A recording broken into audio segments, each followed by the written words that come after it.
Welcome back to Trekyards, everybody. My name is Captain Foley. I'm Conor. Hey, guys.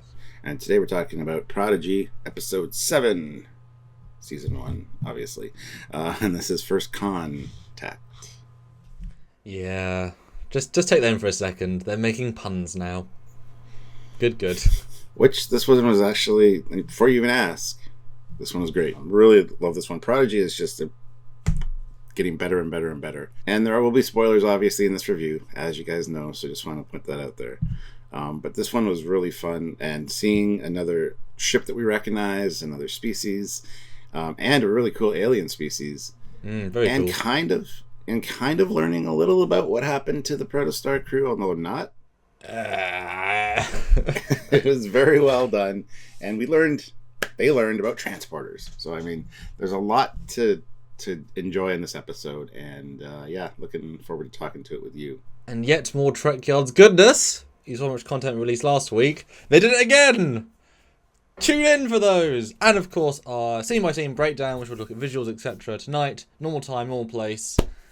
Yay, back to normality on a Friday. Huzzah. So yeah, for me, I really enjoyed it. You can definitely feel they're adding just more Trek each time as it's designed for a new audience with their parents. But, they're building up, and this feels like a big build-up. Obviously, a little bit disappointing how little of the Chakotay we got, but the A-plot was so engaging that it all balances quite well. I think if that had been another alien race that was new, it would have just been random alien, but have it be a Ferengi, it almost as if they can just do a Star Wars show with a Trek alien, it makes it okay. Not saying that's what it felt like, but having one core element just grounds it so deep in the mythology, or, a couple of elements, but within the Ferengi element. And that helps you stay grounded while doing these new things. And yes, the new sand controlling creatures were fantastic, very powerful with animated, so that was lovely. And, some good twists, turns, reveals, little bits. And the thing I'm most happy about is that I assumed when the Ferengi appeared, it was going to be a story of, they're going to get conned and they're going to get stolen, but in very much in the way it's presented. And I was like, am I really interested in that storyline? We'll see. As soon as they twist it, I'm hooked. That is exactly what they say for, subverting expectations. It doesn't work most of the time. That worked a treat, and I was instantly in 100%. Yeah, not even just seeing the Ferengi, but learning that that's the Ferengi that kind of raised Dow. Yeah, that was the twist. And sold him to slavery. I mean, well, it's a Ferengi. I mean, Ferengi gonna do what a Ferengi gonna do. You know what I'm saying? So, no, I mean, there's a lot of answers in this one, and this was kind of more of a self-contained story with a little bit of push towards the main story as to what happened to the Protostar. And like you said, you didn't really notice the lack of anything because we had such an engaging plot. We were right about Chakotay's uniform having the black on it, by the way. I've got graphics, don't you worry. Tune in for that breakdown. Definitely could have been more there. Although, boy, and I'm sure we'll talk about this later, but Deadlock's attacking, or at least one of his species. That's a thing. It's like, oh. Well, we did kind of, surmise early that maybe they had got their hands on the Protostar and then lost it at some point. So we've had so many theories, so many ways it could go. It's very interesting. That was definitely an unexpected twist, although it had the slight sense of Blade Runner. Zoom in 400%, turn, find the reflection, turn. It's like, what do you mean zoom in 200%? It's a hollow projection. Just move the, it's a recording of the room from the scanners.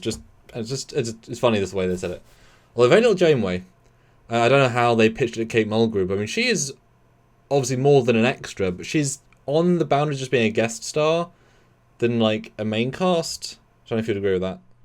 So far, yes, I would agree with that. I think they're going to see when she learns a lot more. I think there's going to be a lot more reveals and stuff and more of her. So I mean, she's doing fantastic. No shade or anything. Just I was surprised how little. Because I was kind of expecting it was going to be a two for plot with a bit of Sherlock Holmes style investigation with Janeway cut to, and then didn't get that. But like I said, the A plot was so engaging, and I was what I really liked about it is obviously this show is aimed in inverted commas for children. And so the vibe it created was this exploration is wonderful, meeting people is wonderful, the awe of it, the majesty, but also the danger of doing it wrong. I thought it was a well-made, just let's along for the ride. They kind of fail miserably, but it's a lesson while being a visual thing. So I thought it was a nice balance of event and also repercussion.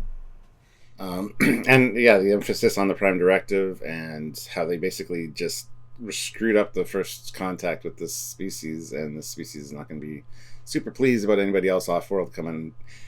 I mean, it's interesting because you always wonder, when you hear about the Prime Directive, you wonder why it's in place, and this makes perfect sense. If the Federation ever shows up again, I don't think they're going to be too happy to see them. So, although in fairness, if they're smart enough to be energy life forms, seeing 6 different alien races in 2 different ships, not in uniforms, versus 4 of this, you know, I mean, there'll be a different vibe of actual Starfleet ship in all in uniform. Like yes, but not as dramatic. Although I almost thought for a second that Janeway said, yes, all Starfleet cadets must be in uniform for first contact, and they'd all be forced in, like, Jan can be like in a really stretchy uniform. I thought that was where they were going to go, but I guess that'd be too funny looking, and I guess too early, because they have said they'll all be in a uniform at some point. That is a thing. Would have been too early here. And obviously, which uniform would have given away the... I was expecting Voyager uniform because that's what she was wearing. It would have been really cool. See all on Voyager for like 20 minutes, and maybe Jankum like rips it because he's like, I hate this. So it could have been kind of funny. Well, I'm sure we'll get that at some point. But yeah, I thought the same thing, actually. The Ferengi was well done, and definitely it played out so well. Just the whole stealing the crystals, getting the crystals back, even Dal planting the comm badge on it was a nice little touch. She now has a working cloaking device, and they got the chimerium that they needed, or she needed for it, and she's contacting the diviners. So we're going to see her again for sure. Oh, yeah. But it was great seeing the Decora, Ferengi Marauder. The Merengi. I was going to say Marauder and Ferengi at the same time. So, I mean, that was great. And it looked beautiful. I'm sure we'll do a ship comparison for that. I don't know about you, but it almost looked better than TNG. Just like... It did. I thought that exact same thing. It's really good paint job. Like, you could tell it's the same exact details physically, because it's not a very elaborate design, but just the way it was textured just looked lovely. And I was saying, when that first ship...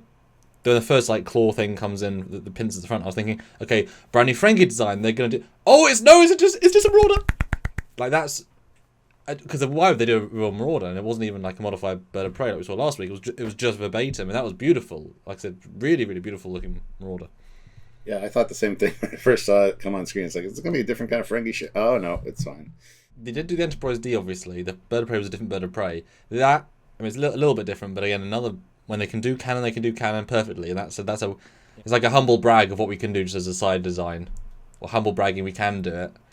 And I don't even mind the interiors being pretty lackluster. They weren't, but it doesn't matter. The interiors are super changeable. I was absolutely fine with how that was presented, and obviously, you know, this is post ROM, so Ferengi female in Damon with clothes.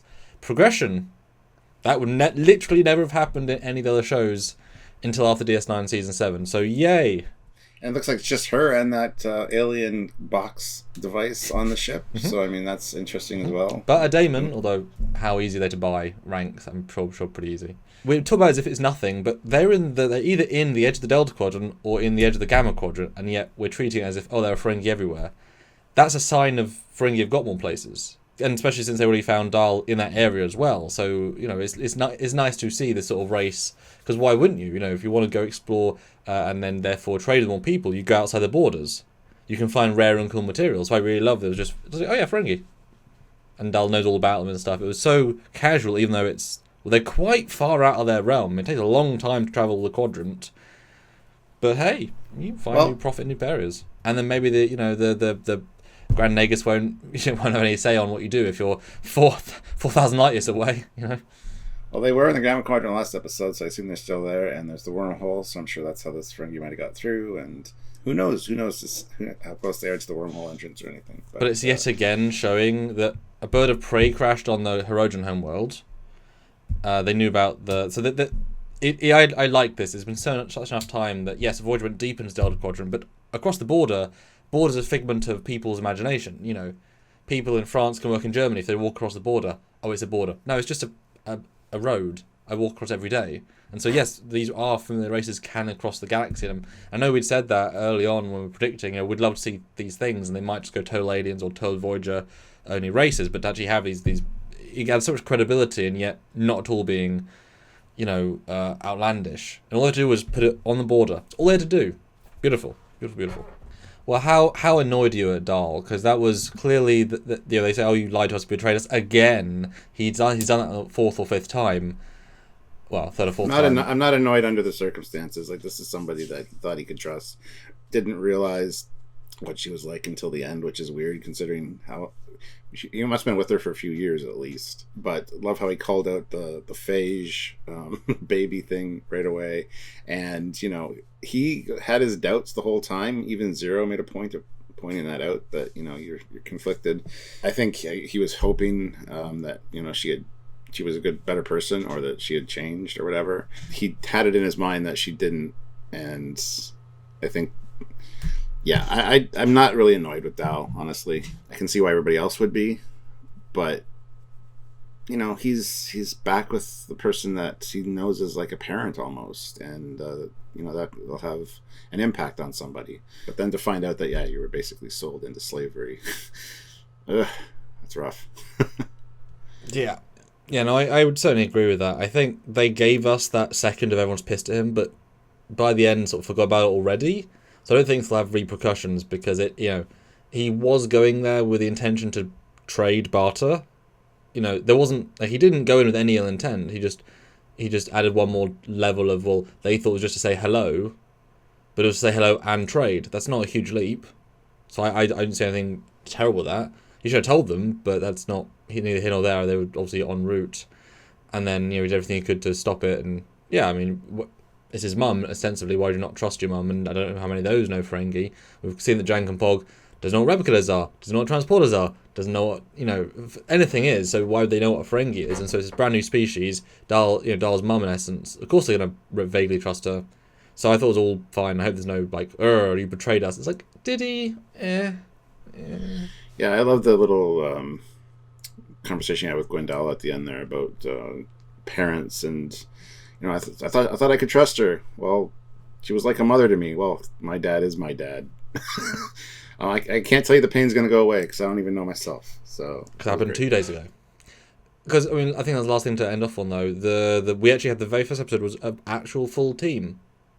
Everyone worked together without any hostility, confusion, no negativity. What do you think as full team? I thought it was fine. I thought they did a good enough job. One thing I'm kind of annoyed with them at, all of them, is beaming Murph into space. Accidentally. That could have been really bad. I know, but that's really bad. It's their fourth time using it, okay? They did it for Pi, and now they do it. I'm glad that Murph actually survived and could live in the vacuum of space. Very lucky. Otherwise, that could have been very bad. But yeah, other than that, I think they did a fine job as a crew, and especially like Gwen figuring out the sand and the vibrations and the harmonics and all that stuff. Like, they don't know the technical jargon per se, but yeah, they are, you know, kind of finding their place, and that's good. So, and I loved, I was getting Dune flashbacks when the sand was vibrating, because that was almost verbatim a scene from Dune, the new one. I was like, looked very similar as well. No, I thought it was good, although it sort of shows us that Rok-Tahk is redundant as a character. Hard to fit into places, which might be bad in some situations. You know, yes, it's the muscle, but unless there's a problem to solve, unless there's a thing to fix, Jank and Pog is just saying witty one-liners, and the Rok-Tahk has zero purpose except being a little bit of funny. Now, these are fine things to be, but as we progress, it's like there really isn't a purpose per se for those characters. They're just kind of the fun ones. It's not bad. It's just obviously it really is like Dahl is the lead, kind of like Kirk. And then Spock, you know, it really is like Spock and Kirk, and then a bit of McCoy with Rog-Tog, and then Uhura is, you know, Jankum, and Murph is Chekhov, because everything was invented in Murphland. I don't know. So it's just interesting how, like, now they're a team, and you want to give Gwen good dialogue, it kind of takes away the dialogue from the other ones. So we'll see what they find purpose of later. It's just interesting, just an interesting evolution of. But it was good though. It was fun. It was a fun watch, and once again I'm excited for next week. Although they certainly teased me with the, you know, Chakotay to only barely drip feed me something, so I'm annoyed at them, but also okay with it. And the last thing I have to say is the transporter room and transporter effects are very JJ. We will talk about that. Yeah, so I guess that's it for this episode. If you guys have anything else to say, or you know, to expand on anything we said, comment down below. Of course, like the video, subscribe to the channel, check us out on all of our social medias, and just become part of the Trekyardians crew. Help us out any way you can, but hitting that like button is a big deal, so please do that. And subscribe, as you said, because joining what we do here is great. We make stuff to be seen, to enjoy analysis, to enjoy the breakdown, to enjoy the what if, to enjoy the comparison graphs. No one really does them. That's what we're here for. If you can support what we do and to do these more as we go on through Discovery and Prodigy and Lower Decks, and the list goes on, Patreon is monthly. PayPal is one time, trekyards@hotmail.com. Buy a shirt from down below, the links you can see in the description, or super chat on those lives. Really makes a difference, and we appreciate each and every one, because it is like a sense of support, and even $1 is like a you go, guys. So it's appreciated. That's right. So until next time, guys, he is Commander Cockings. He's Captain Foley. And we know how to use transporters. We do. We do. Bye, guys. Bye.